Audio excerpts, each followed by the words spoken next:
Now we have lots of content to get through, a lot of short, snappy presentations, so we're just going to go straight into the next one. Neve, will you please introduce our next speaker? Of course. So next up, we'll be finding out why Adland must not fall asleep at the wheel when it comes to social media, in a session that I think is incredibly important for the whole of society. Please give a warm hand to one of Bauer Media's own, Managing Director of Bauer Media Advertising. It's Simon Kilby.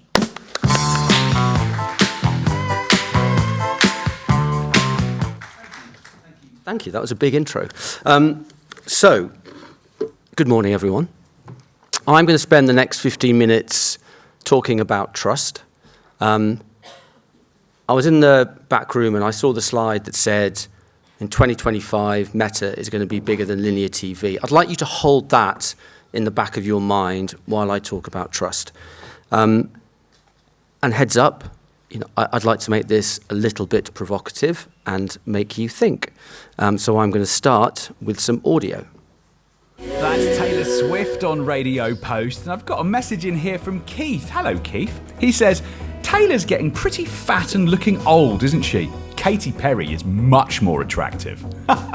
Love that. Great to hear from you, Keith. This follows the big news, of course, that Taylor has publicly endorsed Donald Trump's 2024 election campaign. America is never ever getting back together with the Democrats after that.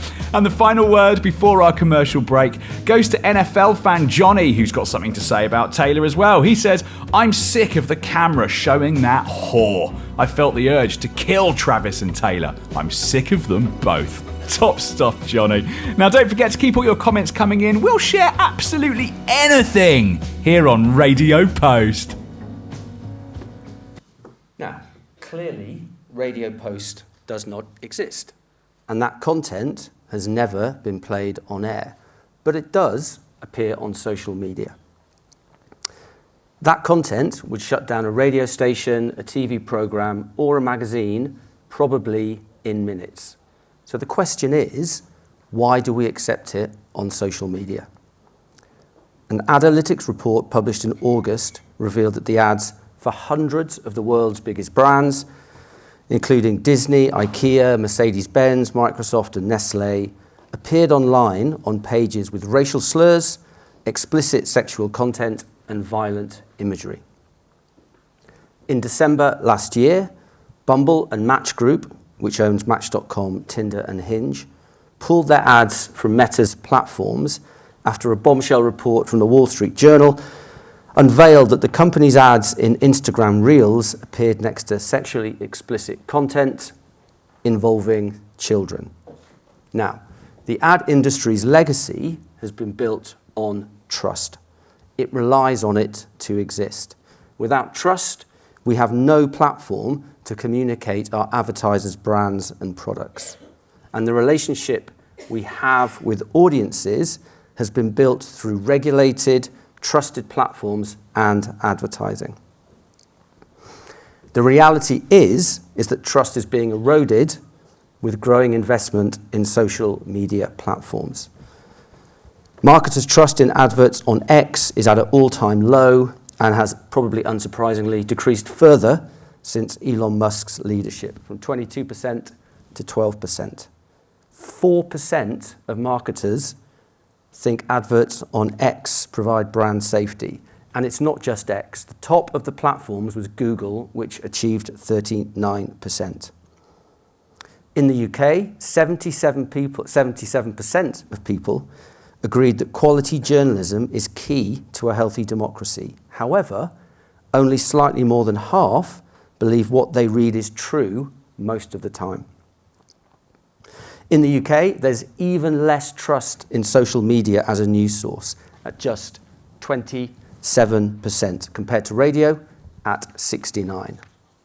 But this can't be a surprise when it's increasingly difficult to determine real from fake, trusted from made up, verified from rumor.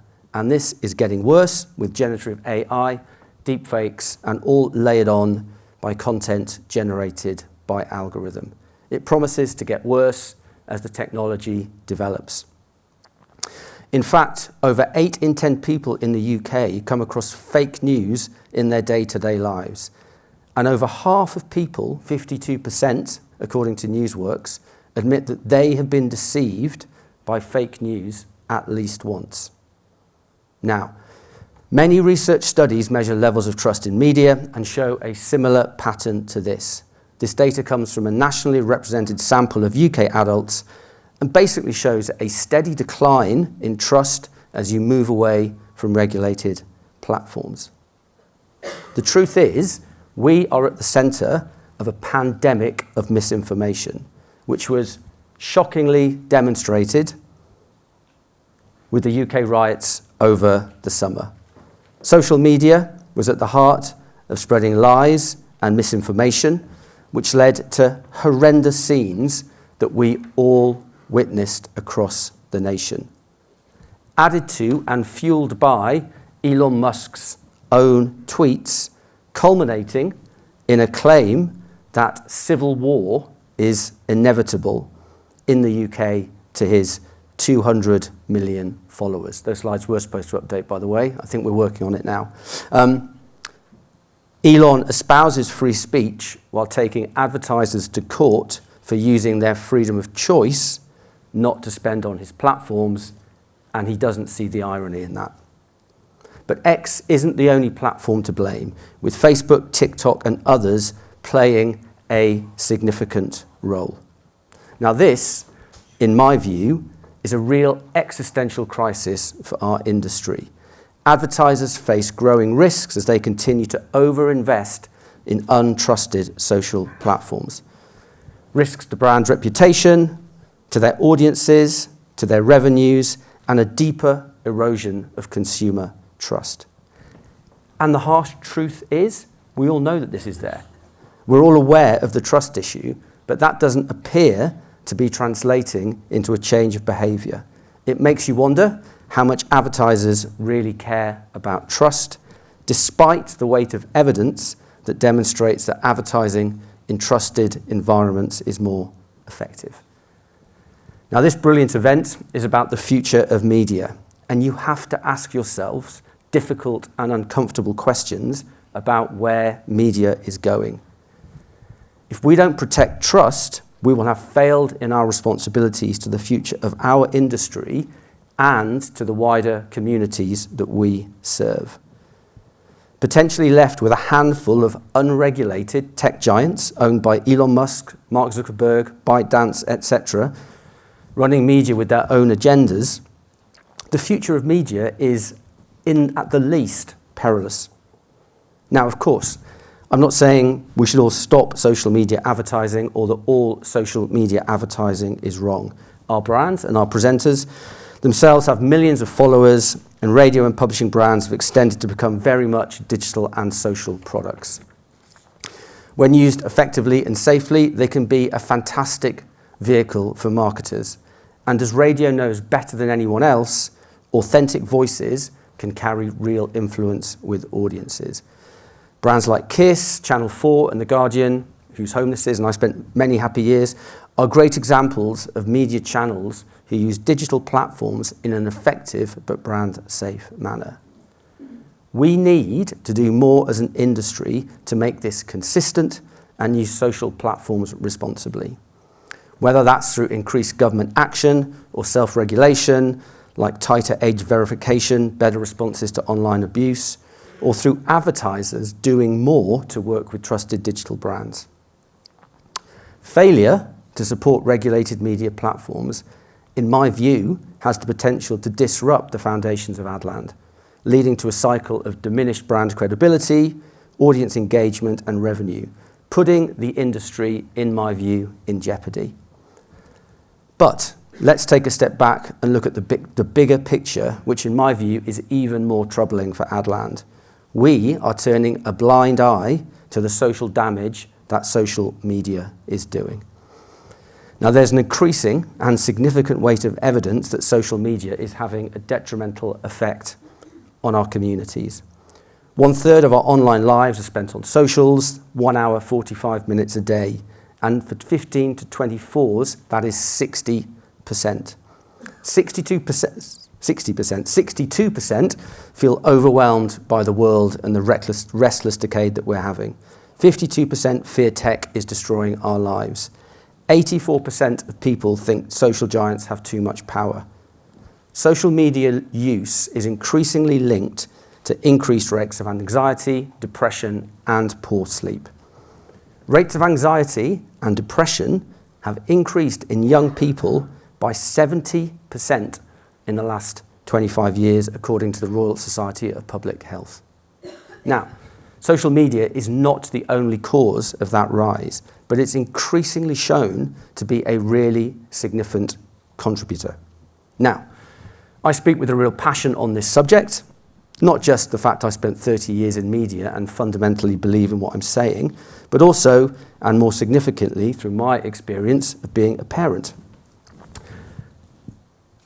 So this, when you get there, it is a photo of me and my two sons enjoying one of our bonding moments, which is watching West Ham lose at football. But anyway, you can't see that.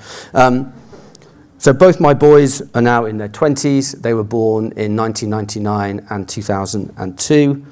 And they both grew up completely in the social media age. Both have suffered mental health issues. My younger son has had an especially difficult time over the last few years. Right across our communities, social media is being increasingly linked with the deterioration of our nation's mental health. I simply do not have time to go through the weight of evidence that there now is. Thankfully, in my world, my son is in a much better place now, but when you go through this as a family, what you quickly discover is it's happening everywhere. Friends, kids, everything that comes into your social circle. I would be amazed if there aren't a lot of people in this room who've experienced the same thing. It is becoming shockingly common. The stories that my son told me about the part social media played in his challenges are incredibly disturbing and quite difficult to talk about. It has made me radically reduce my social media activity.